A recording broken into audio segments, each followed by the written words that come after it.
Assalamualaikum warahmatullahi wabarakatuh. Eh, Selamat siang teman-teman.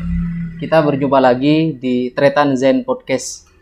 Podcast kali ini podcast yang ketiga, spesial memperingati Hari Santri tahun 2020. Narasumber kali ini berasal dari Bojonegoro. Beliau Bapak Ahmad Anfasul Marom. Beliau juga dosen saya di 2 mata kuliah. Beliau ini alumni Tebu Ireng 3 tahun dan beliau salah satu juga santri yang berhasil kuliah di luar negeri di Leiden University. Betul nggih? Nggih. Bapak Anfasul Marom ini juga pendiri Foto Ing Jogja. Kami sekarang tag videonya ini ada di studinya beliau. Oke. Apa kabar Mas Aan? Ya, baik, sehat. Alhamdulillah ya. Pokoknya santri sehat, negara kuat ya. Tagline-nya kita sekarang. Iya.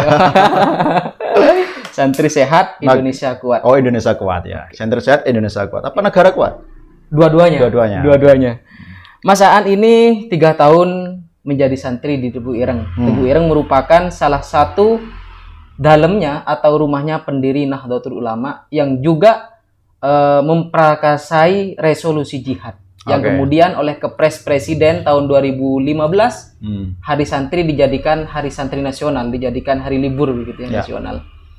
Saya mau tanya dulu, makna Hari Santri buat Bapak Anfasul Marom, alumni Tebu Ireng Jombang, mohon maaf, sekaligus santri yang pernah kuliah di Belanda.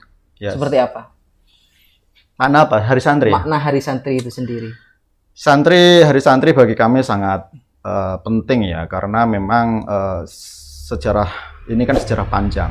Kalau kemudian santri diberikan satu privilege hari ini terkait dengan Hari Santri Nasional, ini bukan apa-apa karena memang kontribusi dalam konteks Indonesia itu sangat panjang, Zen. Jadi kalau kemudian bicara soal pendidikan, bicara soal perjuangan, ada peristiwa-peristiwa besar yang kemudian melatar belakangi kenapa sampai muncul namanya Hari Santri. Bagi kami sangat berarti. Bagi saya sangat berarti. Nah, apa yang kemudian membuat kita merasa penting? Jadi sejarah bangsa ini kan sebenarnya ada sumbangsi, ya, ada sumbangsi, ada kontribusi investasi para masyayikh, para guru besar kita.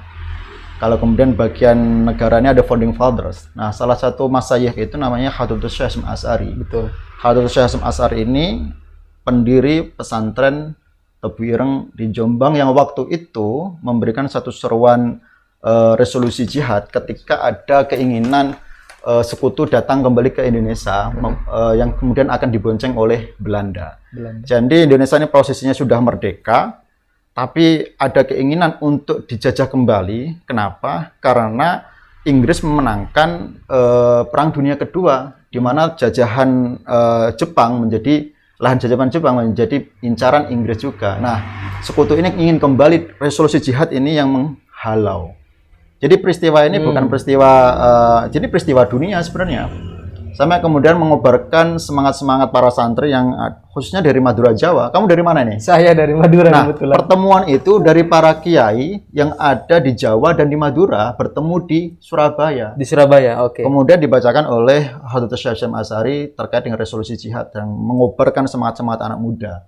Jadi rentetan peristiwa yang 22 Oktober Hari Santri hari ini adalah mulai memanasnya sampai pergolakan 10 November Hari Pahlawan yang kemudian dikenal Bung Tomo mengubarkan takbir ya di Surabaya waktu itu. Jadi pemanasannya udah sangat lama sebenarnya ya. Oktober kan? Iya, Oktober.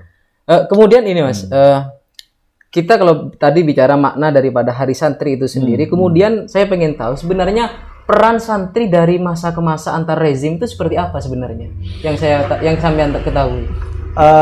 Ya sebenarnya kalau dalam ini kan jadi ngomongin politik ya. Ini kan politik semua sebenarnya. Ya, karena kan? Sebenarnya ada pergolakan-pergolakan yang selesai pas artinya ketika Belanda sudah hengkang, Jepang juga sudah pergi, ada peristiwa-peristiwa internal yang kemudian ada ada fragmentasi. Nah, fragmentasi ini kemudian dalam konteks politik sebenarnya tergantung pemerintahnya kayak apa. Memang di masa Orde Baru tidak banyak diuntungkan kaum santri ini. di masa-masa Orde Baru. Tapi di masa Soekarno ada hubungan harmonis. Masa Soekarno. Artinya dengan Soekarno ada respon inilah. Termasuk kementerian kan diberikan juga oleh putranya Habib Syahsim Asri, Menteri Agama. Pada masa-masa itu. Di masa Orde Baru, saya kira tidak banyak yang kemudian muncul ya dari kalangan santri. Nah, belakangan ini yang kemudian saya kira tidak sedikit juga yang berlatar belakang santri masuk dalam pemerintahan rezim. Ini kan kita bicara soal rezim. Betul. Ya.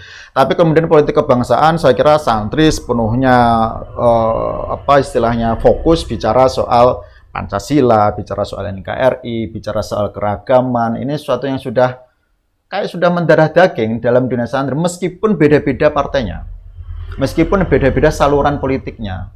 Tapi bicara soal keislaman, bicara keindonesiaan, satu. Tetap satu. Iyalah. Oh iya. Kita ya bicara soal keislaman karena sejarah Islam di Indonesia ini kan berbeda dengan sejarah Islam di Timur Tengah. Kita ini negara Muslim terbesar di dunia. Iya loh. Iya. Terbesar. Kemudian ini Pak, kalau tadi saya menyinggung, heran juga saya kenapa kok Hari Santri ini baru diresmikan anggaplah di pemerintahnya Jokowi tahun 2015. Apakah presiden sebelumnya dalam tanda kutip tidak menyadari bahwa kontribusi santri sebenarnya memang sudah besar dari awal. Kenapa kok presiden sekarang ini yang baru sadar untuk dijadikan Hari Santri itu sebagai pesta nasional